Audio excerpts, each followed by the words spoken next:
Müasir Azərbaycanın inkişafını ictimai sektorun, vətəndaş cəmiyyətinin inkişafı olmadan təsəvvür etmək mümkün deyil. Dövlət müstəqilliyi dövründə Azərbaycanda müxtəlif sahələr üzrə fəaliyyət göstərən ictimai birliklərdən və fondlardan ibarət qeyri-hökumət sektor formalaşmışdır. Ölkəmizdə qeyri-hökumət təşkilatlarının təşəkkülü bir neçə mərhələdən keçmişdi.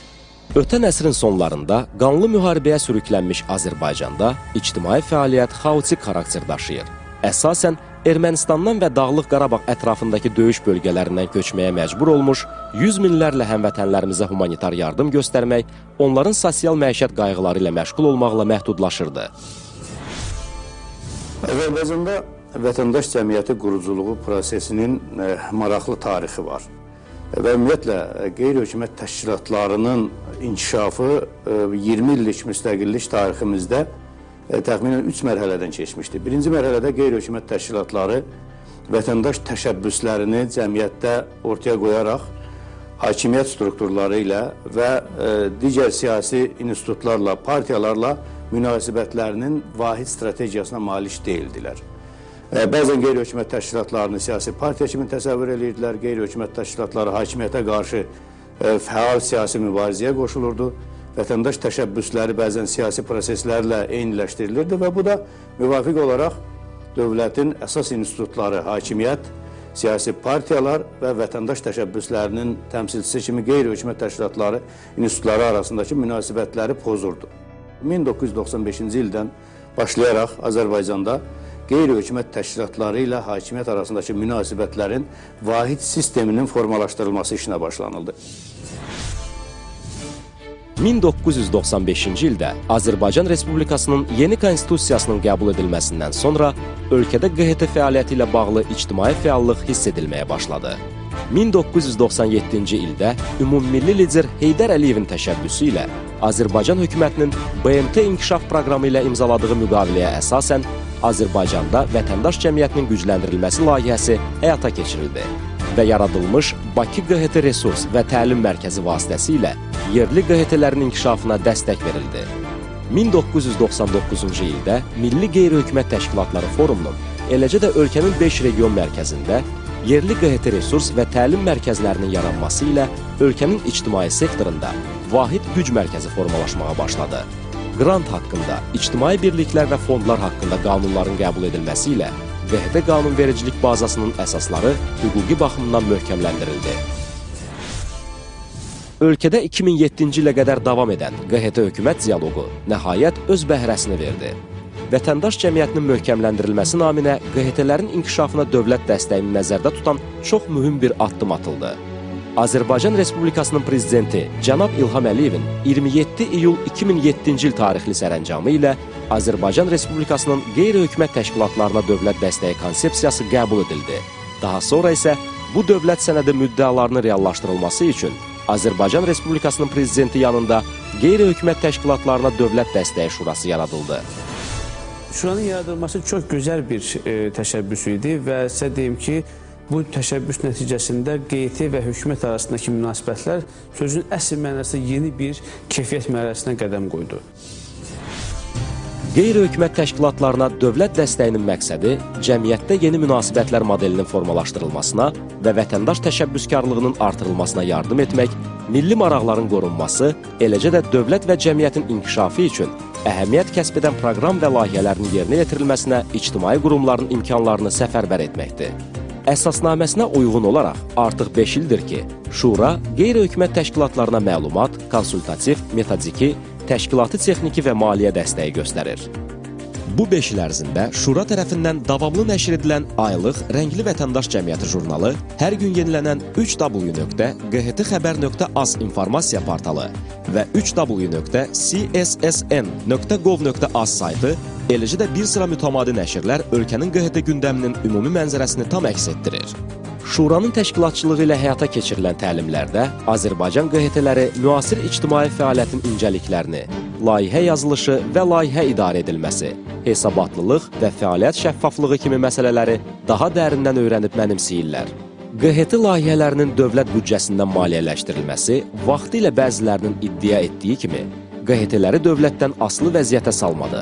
Onların fəaliyyətini rəsmi strukturların nəzarətinə keçirmədi. Əksinə, QHT hökumət əməkdaşlığını və tərəfdaşlığını inkişaf etdirməklə ölkənin ictimai sektoruna müəyyən nizam və yeni inkişaf perspektivlərini verdi. Layihələrin şura ekspertləri tərəfindən qiymətləndirilməsi metodologiyası beynəlxalq və yerli təcrübənin ən optimal, obyektiv və şəffaf formalarını özündə cəmləşdirir. Təsadüfi deyil ki, 2011-ci ildə Budapeştdə keçirilmiş beynəlxalq forumda QHT-lərin dövlət büdcəsindən maliyyələşdirilməsinin Azərbaycan təcrübəsi, xüsusi olaraq layihələrin qiymətləndirilməsi metodologiyası, kodlaşma sistemi və apellyasiya komissiyasının mövcudluğu çox yüksək dəyərləndirilmiş və forumun yekun sənədinə daxil edilmişdi. Təbii ki, biz müxtəlif istiqamətlərdə fəaliyyət göstərdik. Bu istiqamətlər sırasında ən mühümü oydu ki, ilk dəfə idi ki, məhz dövlət büdcəsindən sistemli şəkildə qeyri-hökumət təşkilatlarının fəaliyyətinə yardım edilirdi, onlara qrant verilirdi. Bu keçən müddət ərzində mən deyərəm ki, bəlkə də 1500-dən çox layihəyə biz dəstək vermişik. Digər bir tərəfdən mən xüsusilə vurğulamaq istəyirəm ki, Cənab Prezidentin imzaladığı sərəncamda və təsdiq etdiyi konsepsiyada dövlətin QHT-lərə verə biləcək dəstəyin əsas istiqamətləri müəyyənləşdirilmişdir. 15 istiqamətin birinci 5 mövzusu, 5 istiqaməti indiyə qədər digər donorlar tərəfindən unudulmuş, dəstək verilməmiş mövzuları əhatə edir.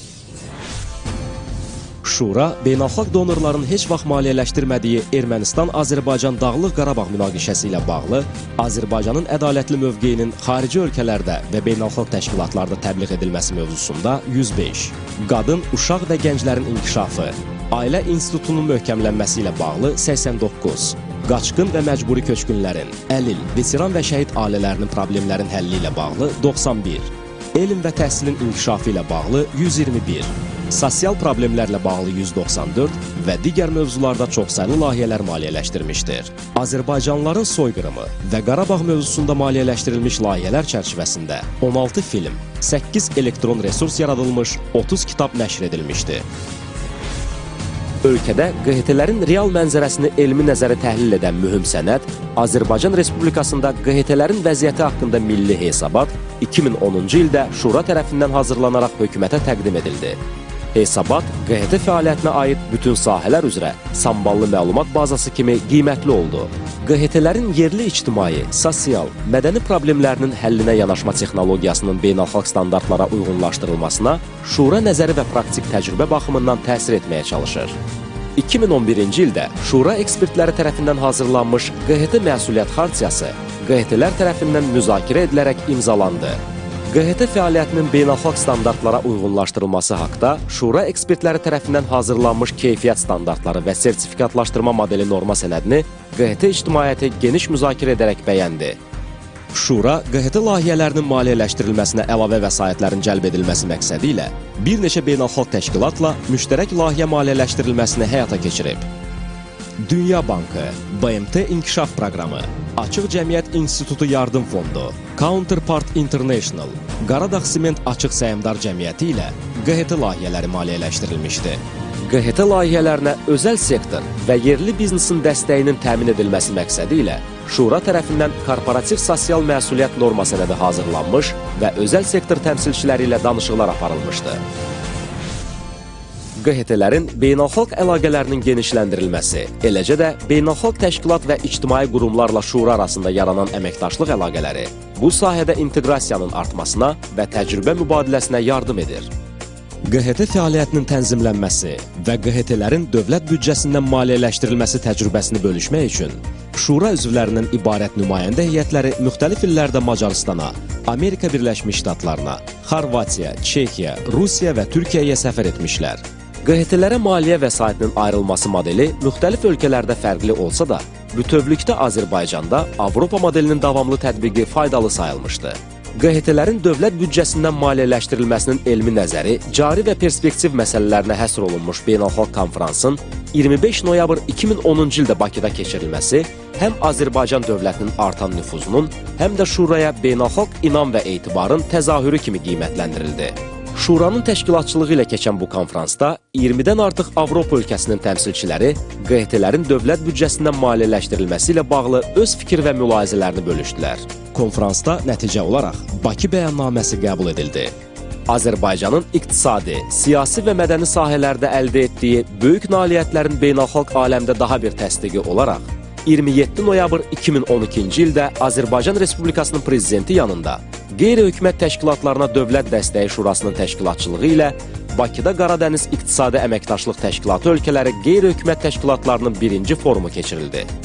Azərbaycan Respublikasının prezidenti cənab İlham Əliyevin forum iştirakçılarına müraciətində regional əməkdaşlığa vətəndaş cəmiyyəti institutlarının cəlb edilməsi vacib faktor kimi qiymətləndirildi.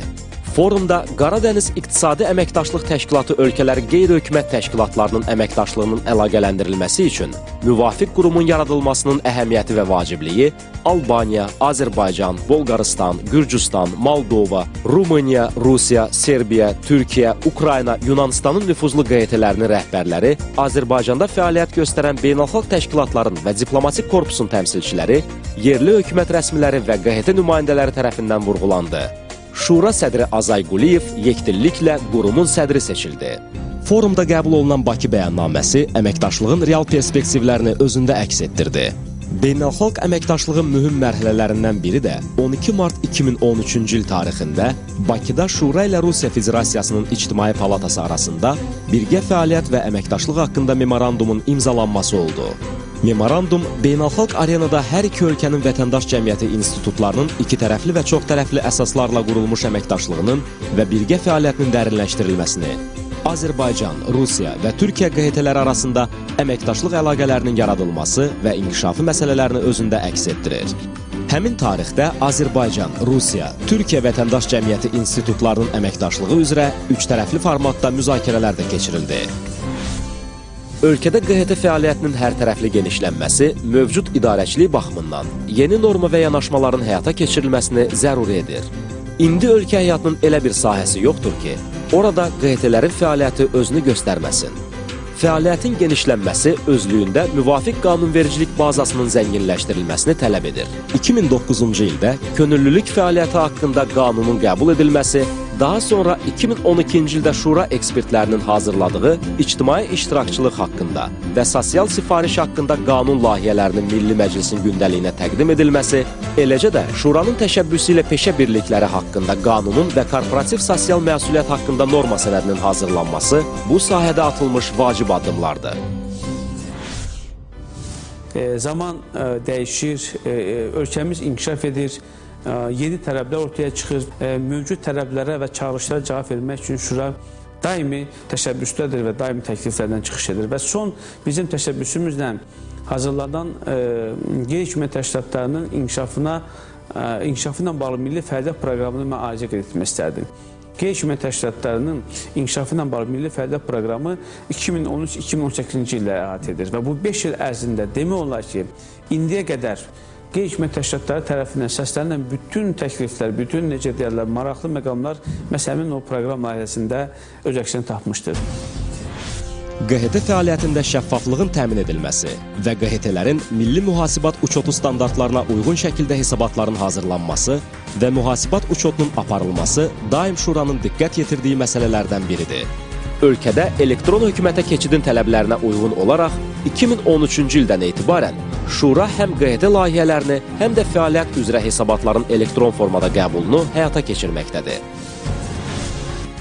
Şuranın fəaliyyətində keçən 5 ildə sözün həqiqi mənasında Azərbaycan cəmiyyətinin, vətəndaş cəmiyyətinin inkişafına mühüm istiqamətlər müəyyən olunubdur və bu istiqamətlər üzrə bu layihələr həyata keçirilir. Bu gün də Azərbaycan hakimiyyəti, Azərbaycan cəmiyyətini nə qeyri-hökumət təşkilatlarsız, nə siyasi partiyalarsız, nə də azad mətbuatsız təsəvvür etmir. Odur ki, dövlətin imkanları yarandıqca, onun büdcə imkanları genişləndikcə, hakimiyyət həm qeyri-hökumət təşkilatlarına, həm müstəqil mətbuata, həm də siyasi partiyalara bir institut kimi öz dəstəyini göstərir.